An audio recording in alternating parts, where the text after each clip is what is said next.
सांगलीत विशाल पाटलांना धक्का, चंद्रहार पाटील यांच्या प्रचारात विश्वजित कदम सक्रिय.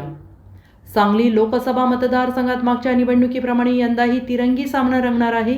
महाविकास आघाडीच्या जागावाटपात हा मतदारसंघ शिवसेना उद्धव बाळासाहेब ठाकरे या पक्षाला सुटल्याने काँग्रेस नेते विशाल पाटील यांनी अपक्ष उमेदवार म्हणून निवडणूक लढवण्याचा निर्णय घेतलेला आहे. त्यामुळे सांगली जिल्ह्यातील काँग्रेसचे मातब्बर नेते आणि सांगलीची जागा मवियाच्या जागावाटपात काँग्रेसला मिळावी यासाठी तब्बल 3 महिने प्रचंड धावपळ करणारे आमदार विश्वजित कदम हे आता काय भूमिका घेणार याकडे सगळ्यांचं लक्ष लागलं होतं. मात्र कदम यांनी आता आपली भूमिका स्पष्ट करत मविया उमेदवार चंद्रहार पाटील यांच्या प्रचारात सक्रिय होण्याचा निर्णय घेतलाय. चंद्रहार पाटील यांच्या प्रचारानिमित्त विश्वजित कदम हे आमदार असलेल्या पलूस तालुक्यातील नुकतीच त्यांनी बैठक पार पाडली. विश्वजित कदम हे चंद्रहार पाटील यांच्या प्रचारात सक्रिय झाल्याचं बघून विशाल पाटील यांना मोठा धक्का बसलेला आहे. कारण कदम यांनी पलूस, कडेगावसह संपूर्ण सांगली जिल्ह्यात त्यांची ताकद आहे. पलूस येथे झालेल्या बैठकीविषयी स्वतः चंद्रहार पाटील यांनी आपल्या फेसबुक पेजवरून माहिती दिलेली आहे.